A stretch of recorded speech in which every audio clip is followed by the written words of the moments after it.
Hello વિદ્યાર્થી મિત્રો, ધોરણ મિત્રો આપણે 11 કોમર્સમાં વિષય આપણે એસપીસીસી, પરંતુ તેમાં જે મિત્રો આપણા બે વિભાગ છે તે પૈકી આપણે વિભાગ જે સીસી જે વિભાગ છે તેમાં ચેપ્ટર નંબર 7 નું જોઈએ, દાવા ફરિયાદો અને તેમની પતાવટના પત્રો. બરોબર, આ ચેપ્ટરનું એનું નામ છે દાવા ફરિયાદો અને તેમની પતાવટના પત્રો. સૌથી છેલ્લે આપણે તો કે ચેપ્ટર નંબર જે 6 હતું, ઓર્ડર આપતા પત્રો, તેનો અમલ કરતા પત્રો અને તેના પ્રત્યુત્તરના પત્રો, એ ચેપ્ટરને આપણે નમૂનાના પત્રો જોઈ ગયા.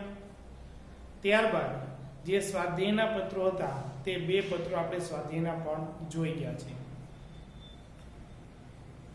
હવે આપણે ચેપ્ટર નંબર 7 માં જોવાનું છે દાવા ફરિયાદો અને તેમની પતાવટના પત્રો. તો સૌથી છેલ્લે ચેપ્ટર નંબર 6 માં કયા ત્રણ પત્રો જોઈ ગયા? ફરીવાર એક ઓર્ડર આપતા પત્રો જોઈ ગયા, પછી તેનો અમલ કરતા પત્રો જોઈ ગયા અને છેલ્લે ઓર્ડરને રદ કરતા પત્રો જોઈ ગયા. બરોબર છે.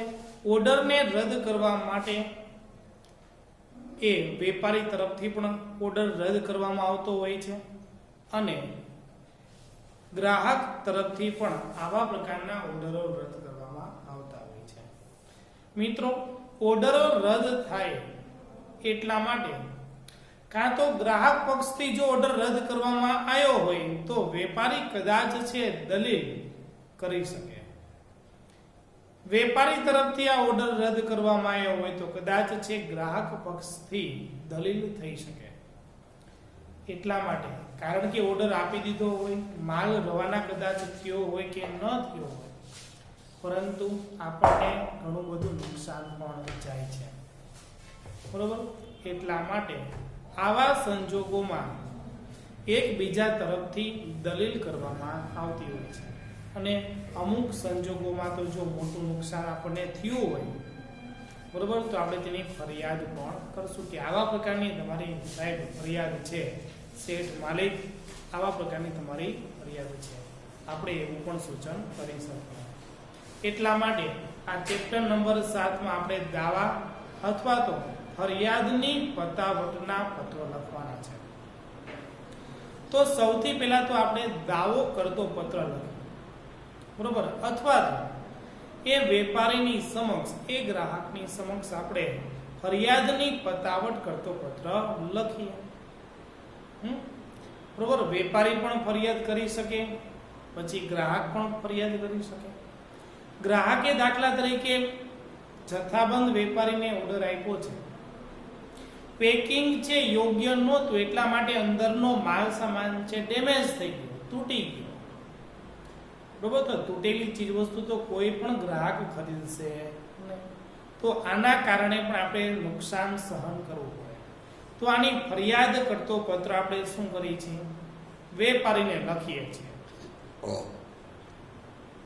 કે તમે જે અમને યોગ્ય પેકિંગમાં માલ સામાન મોકલેલો હતો, પરંતુ તમારું પેકિંગ છે કેવું નહોતું? બરોબર હતું, એને તો યોગ્ય પેકિંગ જ કર્યું હતું, પરંતુ તેમ છતાં પણ ક્યાંક છે વેપારીની બેદરકારીના કારણે, તેના કર્મચારીના ભૂલના કારણે આ યોગ્ય પેકિંગ એને કરેલું હતું નહીં. એટલા માટે આપણે જે ચીજ વસ્તુનું નુકસાન થયું છે તેની આપણે ફરિયાદ કરીએ છીએ અને તેની પતાવટ કરતો આપણે પત્ર લખીએ છીએ. પેલા આપણે ફરિયાદ કરતો પત્ર લખશું. બરોબર, ફરિયાદ કરતો પત્ર લખે છે કોણ? તો છૂટક વેપારી લખે છે, જથ્થાબંધ વેપારી. પરંતુ વેપારી છે આવી દલીલ એ ક્યારેય સાંભળશે નહીં, સહન નહીં કરે. એટલા માટે વેપારી તરફથી આની સામાન્ય રીતે સરળતાથી શાંતિપૂર્વક વાટાઘાટો દ્વારા આ ફરિયાદનું આપણે ઝડપથી નિરાકરણ લાવીએ, તેની પતાવટ કરીએ તો યોગ્ય રહેશે. કોઈ આપણે એને લાકડી લઈને અથવા તો કોઈ જોખમી હથિયારથી આપણે તેની ઉપર હુમલો નથી કરતા, એવી રીતના આપણે પતાવટ કરતા નથી, પરંતુ બંનેની સમજૂતીથી આ પતાવટ થાય છે. કેવા પ્રકારની સમજૂતી? તો અહીંયા સૌથી પહેલા હું તમને એ કહી દઉં કે દાવો અને ફરિયાદ કરતો પત્ર પણ જુદી રીતે લખવામાં આવે છે અને તેની પતાવટ કરતો પત્ર પણ આપણે જુદી રીતે લખીએ છીએ. હવે પતાવટ કરતા પત્રમાં તો વેપારી શું કહે છે કે મારું અથવા તો મારા કર્મચારીએ તમને યોગ્ય પેકિંગ કરીને નહોતું આપ્યું તો તમને જે ચીજવસ્તુનું નુકસાન થયું છે એ નુકસાન જે છે એ હું તમને ભરપાઈ કરી દઉં. બરોબર છે ને? તો આપણી પતાવટ થઈ જાય. બરોબર, આપણે જેટલા રૂપિયાનું નુકસાન ગયું છે એ તમને નુકસાનના પૈસા આપી દે તો આપણે ક્યાં પ્રશ્ન જ છે. બરોબર, અથવા તો એ શું કહે છે કે તમારી જેટલી વસ્તુ ડેમેજ થઈ છે મને પાછી મોકલાવી દો, એના જેવો જ માલ બરોબર એ હું તમને સાજો આપી દઉં. આ રીતે બંને વેપારી અને ગ્રાહક પક્ષથી આવી રીતના મિત્રો પતાવટ થાય છે અને વેપારીના અને ગ્રાહકો વચ્ચેના સંબંધોને મિત્રો આપણે જાળવી રાખીએ છીએ. તો ચેપ્ટર નંબર મિત્રો 7 માં દાવા ફરિયાદના પત્રો પણ જુદી રીતે લખવામાં આવે છે અને તેમની પતાવટ કરતા પત્રો પણ આપણે જુદી રીતે લખીએ છીએ. તો સૌથી પહેલા મિત્રો જે આપણે 30% અભ્યાસક્રમમાં જે આપણે ઘટાડો કરેલો છે એ પૈકી આપણે આ ચેપ્ટરમાં કયા કયા મુદ્દોની સમજૂતી મેળવવાની છે બરોબર એ હું તમને કહી દઉં. પેજ નંબર મિત્રો 49 ઉપર સૌથી પહેલા તો 7.1 કે જે આપણી પ્રસ્તાવના છે બરોબર. બીજું છે 7.2 જે દાવા ફરિયાદોના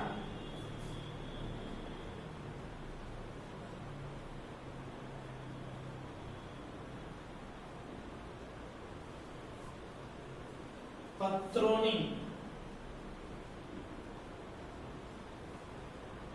જરૂરિયાત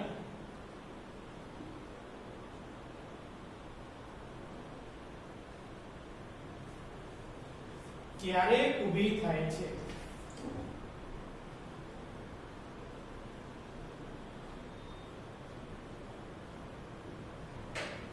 આ પ્રશ્ન પણ આપણે સમજવાનો છે.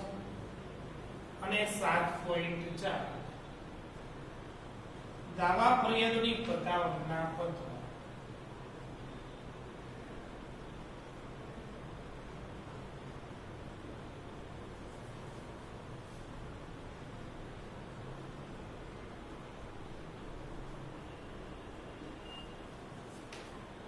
અને 7.7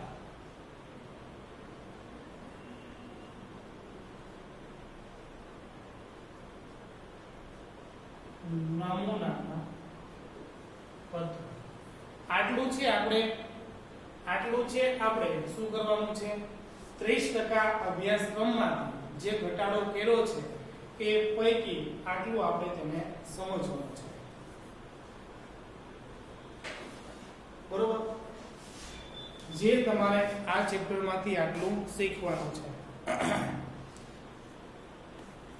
તો સૌથી પહેલા આપણે તેની પ્રસ્તાવના જોઈએ. દાવા ફરિયાદો અને તેમની પતાવટના પત્રો. વિજ્ઞાન અને ટેકનોલોજીના કારણે અન્ય ક્ષેત્રોની સાથે સાથે વેપારના ક્ષેત્રનો પણ વિસ્તાર વધ્યો છે. વિજ્ઞાન અને ટેકનોલોજીનો તો વિકાસ થયો જ છે 21મી સદીમાં. તો આપણે આ વિજ્ઞાન અને ટેકનોલોજીના ઘણા બધા સાધનો વિકસ્યા છે. અત્યારે આપણે કોઈ પત્ર નથી લખતા, આપણે તરત જ એને ફોન કરીને ઓર્ડર લખાવી દઈએ છીએ. પણ તેમ છતાં આપણા ધંધાકીય વ્યવસાયમાં પત્રનું મહત્વ તો હજુ એટલું જ છે. અન્ય ક્ષેત્રોની સાથે સાથે વેપારના ક્ષેત્રનો પણ વિસ્તાર વધ્યો છે. તમામ ક્ષેત્રોનો વિકાસ થયો છે. તેમ છતાં પણ આપણું ધંધાદારી એકમ જે છે, વેપાર વાણિજ્ય છે, એનો પણ આપણે વિસ્તાર ઘણો બધો કરી ચૂક્યા છીએ.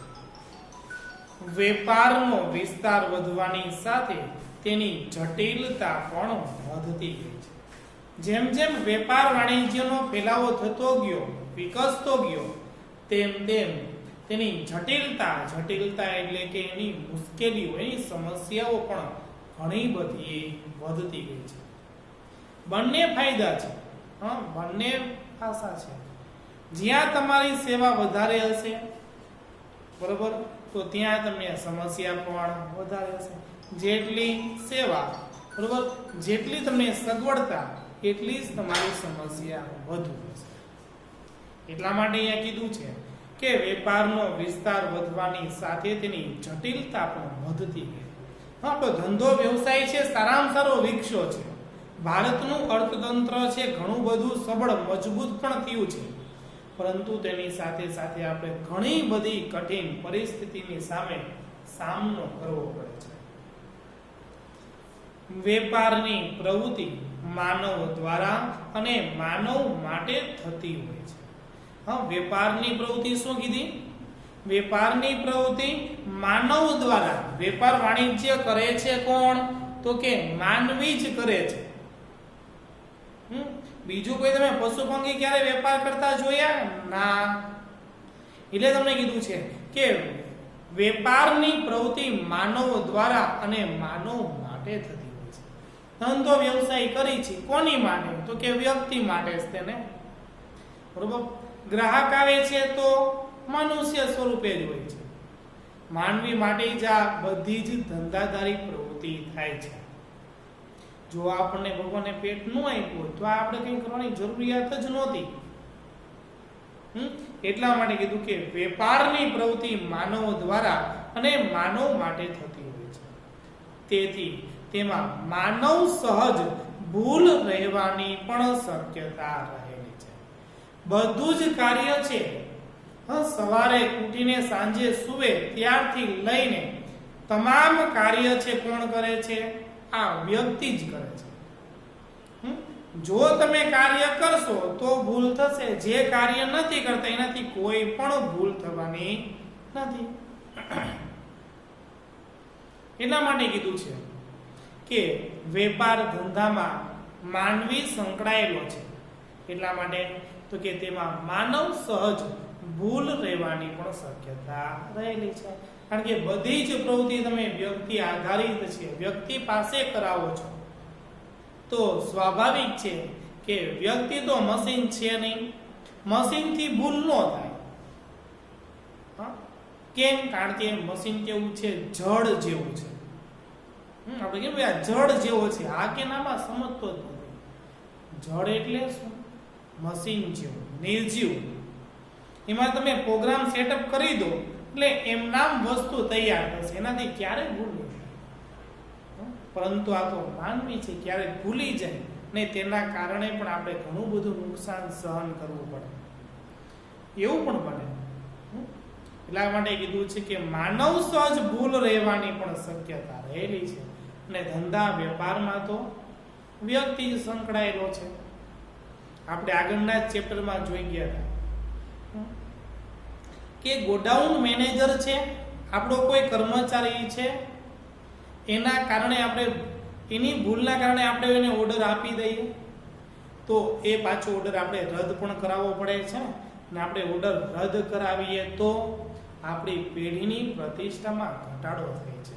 સામેનો વેપારી એવું વિચારશે કે આ વેપારી છે એને દુકાનમાં કેટલી વસ્તુ છે કેટલી વસ્તુ નથી એ પણ નથી ખબર, આવું વિચારશે.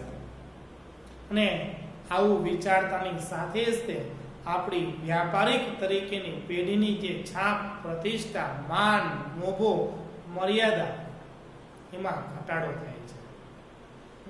એટલા માટે તમને કીધું છે કે વેપારમાં એકવાર તમે બોલશો ને પછી કોઈ વેપારી બીજું બોલશે નહીં. તમે વેપારીને ત્યાં જાઓ છો, વસ્તુ લેવા માટે જાઓ છો, એને ભૂલથી તમને એ વસ્તુના 80 રૂપિયા કહી દીધા હોય અને બીજો કોઈ એનો ભાઈ છે દુકાને બેઠો છે, પેઢી ઉપર બેઠો છે એટલે કહેશે કે તું શું બોલેશ, એ 80 રૂપિયાની વસ્તુ નથી, એ તો 100 રૂપિયાની વસ્તુ છે. પરંતુ પેલો શું કહેશે કે ના, મેં તમને 80 રૂપિયા કીધા છે એટલે હું 80 રૂપિયા લઈશ, તમારે જોતી હોય તો, ભલે પછી મને 20 રૂપિયાની નુકસાની જાય. બરોબર, આ પેઢીની પરંપરા છે, આ ધંધો કરવાની પદ્ધતિ છે. કદાચ તમને નુકસાન જાય તોય ભલે અને નફો થાય તોય ભલે, એકવાર બોલ્યા પછી બીજું કઈ વેપારી બોલે નહીં, એ જ સાચો વેપારી. નહીં તો શું કહેશે, આપણે અત્યારે ભાવ પૂછીએ, પાછા 2 કલાક પછી ત્યાં ભાવ પૂછવા માટે તમે જાઓ તો પાછા ભાવ જુદા હશે. આ વેપાર કરવાની પદ્ધતિ નથી. અહીંયાથી તમારું ગ્રાહક તૂટે છે. એ ગ્રાહક શું કરશે, શું કહેશે, બીજા 5 ગ્રાહકોને કહેશે કે યા તો એક જ દુકાનમાં 2 ભાવ થાય છે, આપણે એવું કહીએ ને. એટલે આ વેપાર કરવાની પદ્ધતિ નથી મિત્રો. એટલા માટે કીધું છે કે માનવી હોય તો ભૂલ તો સહજપણે થાય છે. બરોબર, હા, આપણને ભૂલથી એને કહી દીધું છે તો વેપારી કહે કે ના, મેં તમને આ ભાવ કીધા હતા પરંતુ એમાં મારી ભૂલ હતી. તમે જો મિત્રો ભૂલ સ્વીકારતા થઈ જાઓ ને તો તમારી છે ને પ્રતિષ્ઠા આપોઆપ વધી જશે અને તમારી ગણતરી છે સાચા વ્યક્તિઓમાં થશે. એટલા માટે કોઈ પણ વ્યક્તિ જોડે તમે વ્યવહાર કરો છો, એની જોડે કોઈ પણ તમે કાર્ય કરવા માટે જાઓ છો તો એને શું કરવાનું છે, તમારે વ્યવસ્થિત રીતે કાર્યને નિભાવવાનું છે. અને ખાસ કરીને તો ધંધા વેપાર ઉદ્યોગમાં. આગળ જોઈએ, માલ સામાનના ખરીદ વેચાણમાં ભૂલ થવાની શક્યતા વેચનાર પક્ષે, ખરીદનાર પક્ષે અને માલ સામાનના વહનની પ્રક્રિયામાં બેદરકારીના કારણે ઊભી થઈ શકે છે. શું કીધું એને ફરીથી, માલ સામાનના ખરીદ વેચાણમાં ભૂલ થવાની શક્યતા, જ્યારે તમે કોઈ પણ બાબતની ચીજવસ્તુની ખરીદી કરો છો, વેચાણ કરો છો, ત્યારે ભૂલ થવાની શક્યતા તો છે જ. તે પછી તે તમે ખરીદી કરવા માટે જાઓ ત્યાં ભૂલ થાય તો ભલે, અને વેચાણ કરવા માટે જાઓ ને ત્યાં ભૂલ થાય તો પણ. આપણે વસ્તુનું વેચાણ કરીએ છીએ, 500 રૂપિયાની નોટ આપે છે, બરોબર, અને તેને તમે પરત પૈસા પાછા આપતી વખતે ભૂલ થઈ જાય. ઘણા બધા એવા દાખલા બન્યા છે કે ગ્રાહકને આપણે 50 ની જગ્યાએ 100 રૂપિયાની નોટ પણ આપી દીધી હોય, એને 50 રૂપિયા જ આપ્યા હોય, આપણે 100 રૂપિયાની નોટ એને પાછી આપી દઈએ, વસ્તુ પણ જાય ને બીજા 50 રૂપિયાનું નુકસાન પણ જાય. આવી ભૂલ થાય છે, એના કારણે આપણે શું કરવું છે, નુકસાની ભોગવવી પડે છે. એટલે કીધું કે માલ સામાનના વહનની પ્રક્રિયામાં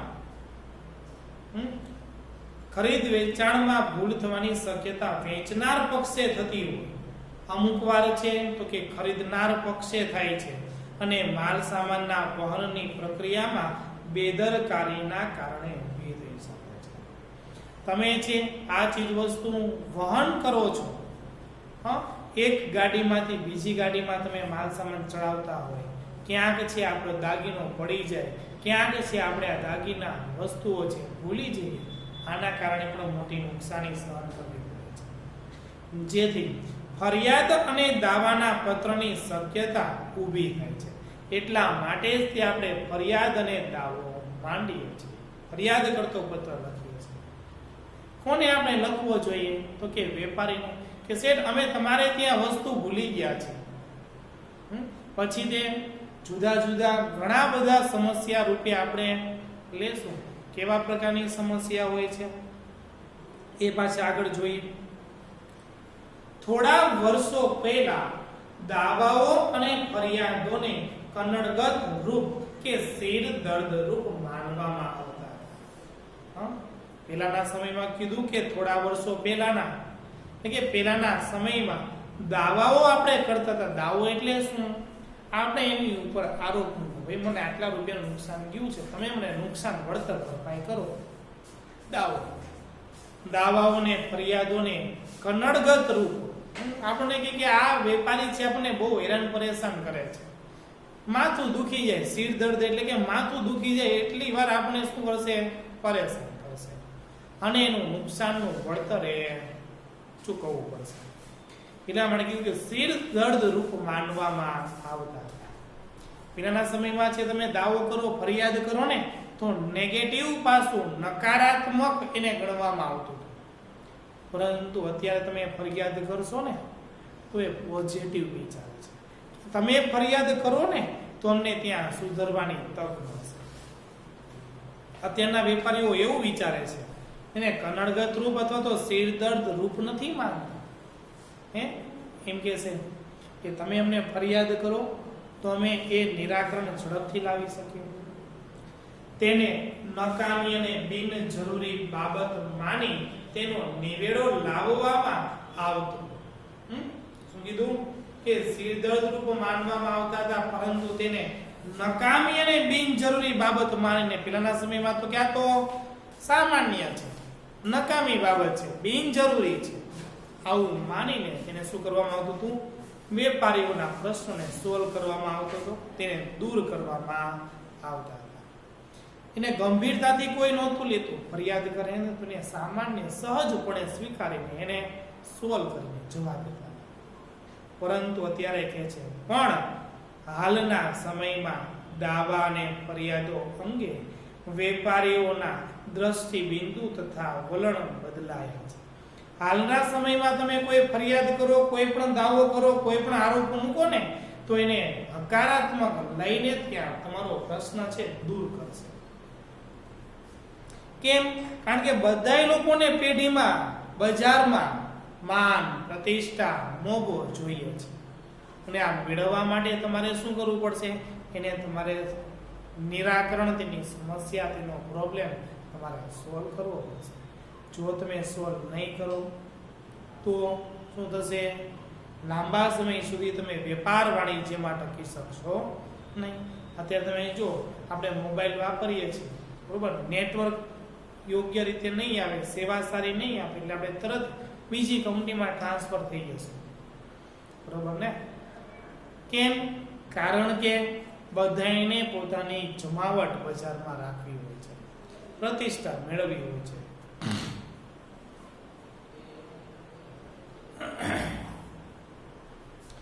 ઉચિત અને યોગ્ય ફરિયાદોનું મહત્વ વેપારી સમજવા માંડ્યા છે.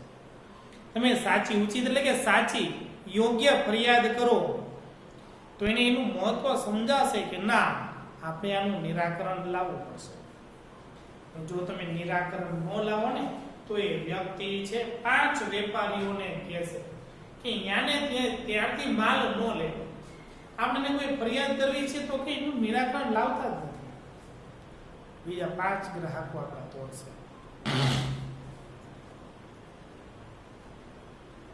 તેથી વર્તમાન સમયમાં તે સેવા વિશેની ફરિયાદો અને સૂચનોને આવકારે છે. એટલે આ માટે એને કીધું હતું હાલના સમયમાં. શું કીધું? કે માલ સામાન કે સેવા વિશેની ફરિયાદો. તમે માલ સામાનની ફરિયાદ કરો તોય ભલે, કોઈ પણ ફેસિલિટી નથી મળતી અને ફરિયાદ કરો છો તો પણ ભલે. એટલા માટે ફરિયાદોને, સૂચનોને શું કરે છે? આવકારે છે. કે કાંઈ વાંધો નહીં, અમને પેલા ફરિયાદ અમને કરો, બરોબર છે, એનું અમે ઝડપથી નિરાકરણ લાવીશું. ગ્રાહક લક્ષી બજારમાં ફરિયાદના પત્રો હકારાત્મક પરિણામ લાવવામાં મદદરૂપ થાય છે. ગ્રાહક લક્ષી બજારમાં ફરિયાદના પત્રો હકારાત્મક પરિણામ લાવવામાં મદદરૂપ થાય છે. તમે બજારમાં છે ગ્રાહકોની કોઈ પણ ફરિયાદ કરશો, બરોબર, અને શું કીધું? હકારાત્મક પરિણામ લાવવા માટે એ ફરિયાદને તમે સોલ્વ કરો તો એ સૌથી ઉપયોગી નીવડે છે. એ ગ્રાહક અને વેપારીને બંનેને સંતોષ થાય છે. પોતાના ઉત્પાદન તથા સેવાઓમાં રહેલી ઉણપો કે નબળાઈઓ વિશે જાણી ઉત્પાદકો ઉચ્ચ ગુણવત્તાવાળા ઉત્પાદનો ગ્રાહક સમક્ષ મૂકી શકે છે. કીધું કે પોતાના ઉત્પાદન તથા સેવામાં રહેલી ઉણપ કે નબળાઈઓ વિશે જાણી આપણી ઉત્પાદન કરતી કંપની છે, જે ચીજ વસ્તુનું ઉત્પાદન કરે છે એમાં શું ખામી છે એ તપાસે છે, જોવે છે અને આવી ખામીઓને દૂર કરવાનો પ્રયાસ કરે છે.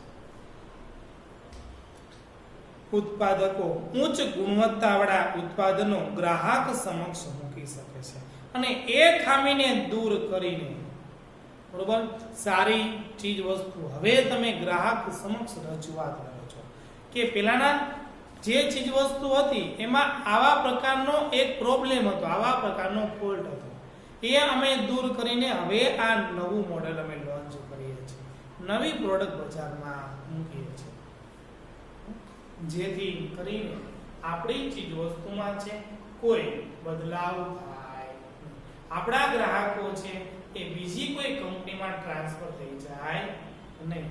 આવા પ્રકારની તમારે શું કરવાની છે? તેની સમસ્યા, તેની ખામી, તેની ઉણપને દૂર કરવાની છે, જેથી આપણને તો સંતુષ્ટ અને લાંબો મોટો વર્ગ આપણી કંપનીને મળી રહે અને આપણી કંપનીનો નફો પણ ટકી શકે.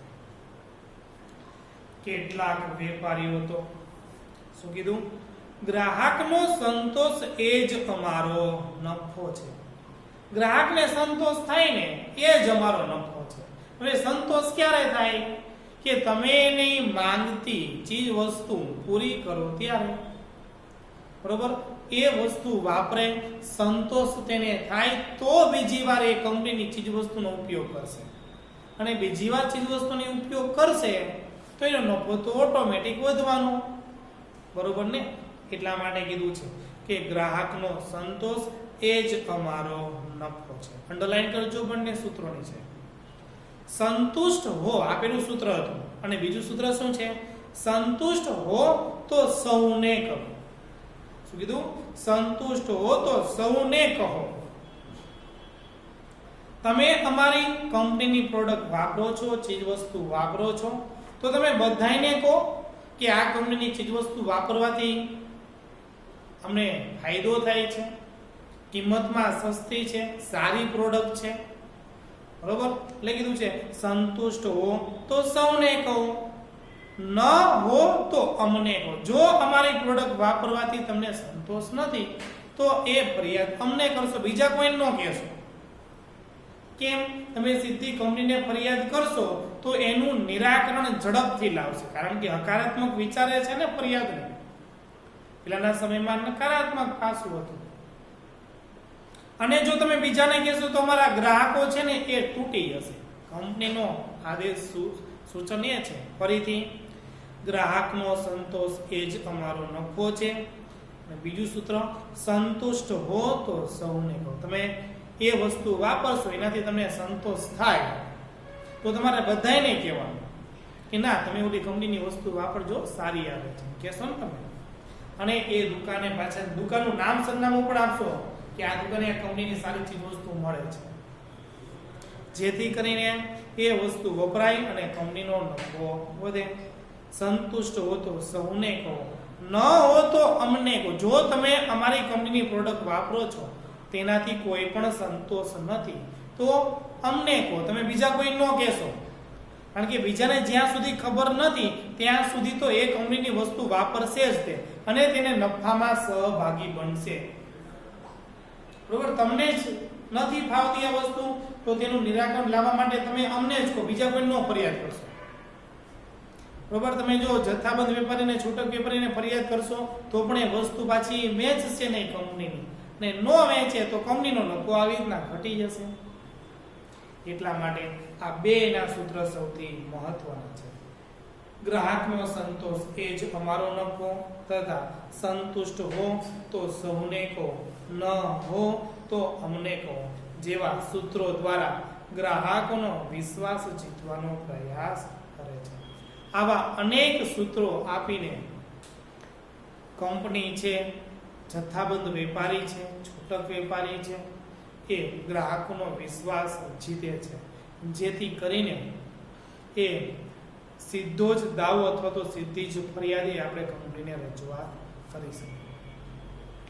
અમુક કંપનીના તો વ્યક્તિ શું કહે છે, અમુક વેપારીઓ તો તમને એવું કહેશે, ફરિયાદ કરશો ને એટલે કહેશે કે જો તમને આ ચીજ વસ્તુ નો માફક આવે તો અમને પાછી આપી દેજો.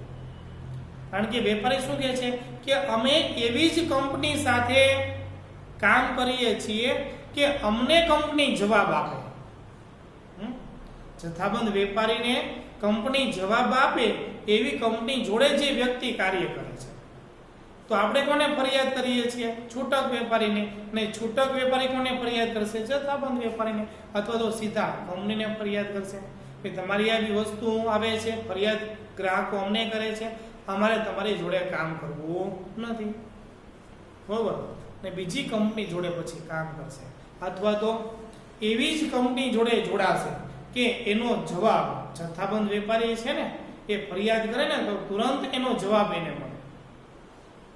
આપણા ગ્રાહકો ક્યારે તૂટે નહીં. અને એક જ ભાવથી ચીજ વસ્તુ વેચશે, જેથી કરીને બે ભાવ પણ ન થાય. મેં તમને હમણાં કીધું તેમ, બે ભાઈ છે દુકાને બેઠા હોય અને એક ભાઈ ભાવ કે, બરોબર, બહાર ગયો હોય એ ભાઈ ને બીજા ભાઈને ભાવ પૂછે તો પાછા કંઈક જુદા કહેશે ભાવ.